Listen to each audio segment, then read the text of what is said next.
निर्गमन अध्याय 2। निर्गमन अध्याय 2।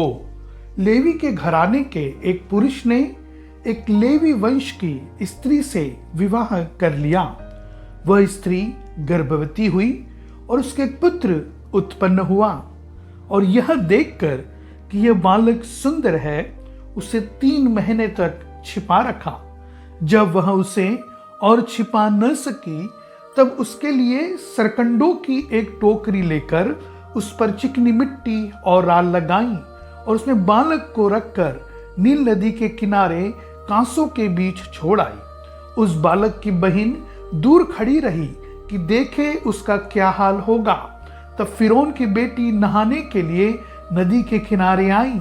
उसकी सखियां नदी के किनारे किनारे टहलने लगी। तब उसने कांसों के बीच टोकरी को देखकर अपनी दासी को उसे ले आने के लिए भेजा। जब उसने उसे खोलकर देखा कि एक रोता हुआ बालक है, तब उसे तरस आया और उसने कहा, यह तो किसी इब्री का बालक होगा। तब बालक की बहन ने फिरौन की बेटी से कहा, क्या मैं जाकर इब्री स्त्रियों में से किसी धाई को तेरे पास बुला ले आऊं, जो तेरे लिए बालक को दूध पिलाया करे? फिरौन की बेटी ने कहा, जा। तब लड़की जाकर बालक की माता को बुला ले आई। फिरौन की बेटी ने उससे कहा, तू इस बालक को ले जाकर मेरे लिए दूध पिलाया कर, और मैं तुझे मजदूरी दूंगी। तब वह स्त्री बालक को ले जाकर दूध पिलाने लगी। जब बालक कुछ बड़ा हुआ, तब वह उसे फिरौन की बेटी के पास ले गई, और वह उसका बेटा ठहरा।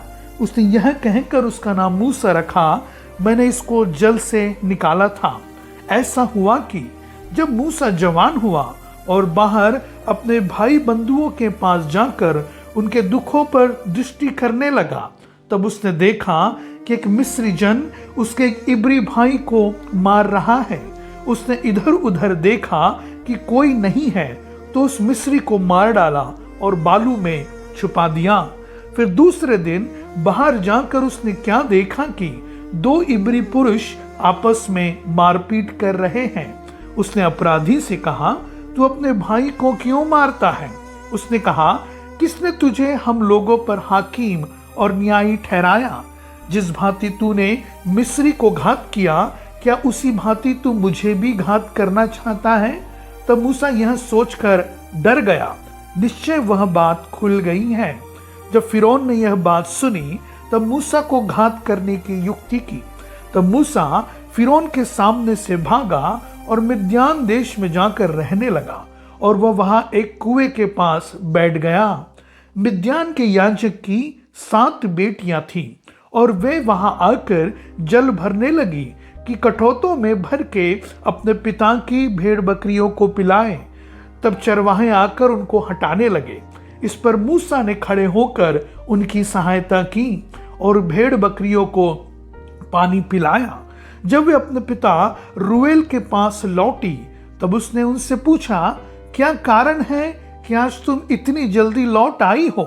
उन्होंने कहा, एक मिस्री पुरुष ने हमको चरवाहों के हाथ से छुड़ाया और हमारे लिए बहुत जल भर के भेड़ बकरियों को पिलाया। तब उसने अपनी बेटियों से कहा, वह पुरुष कहाँ है? तुम उसको क्यों छोड़ आई हो? उसको बुला ले आओ कि वो भोजन करे। और मूसा उस पुरुष के साथ रहने को तैयार हुआ। उसने उससे अपनी बेटी सिप्पोरा का विवाह कर दिया। उससे एक पुत्र उत्पन्न हुआ। तब मूसा ने यह कहकर, मैं अन्य देश में परदेसी हूँ, उसका नाम गेरशोम रखा। बहुत दिनों के बीतने पर मिस्र का राजा मर गया। इजरायली कठिन सेवा के कारण लंबी लंबी सांस लेकर आहें भरने लगे और पुकार उठे, और उनकी दोहाई जो कठिन सेवा के कारण हुई, वह परमेश्वर तक पहुंची। परमेश्वर ने उनका कराहना सुनकर अपनी वाचा को, जो उसने अब्राहम, इसहाक और याकूब के साथ बांधी थी, स्मरण किया, और परमेश्वर ने इजरायलियों पर दृष्टि करके उन पर चित्त लगाया।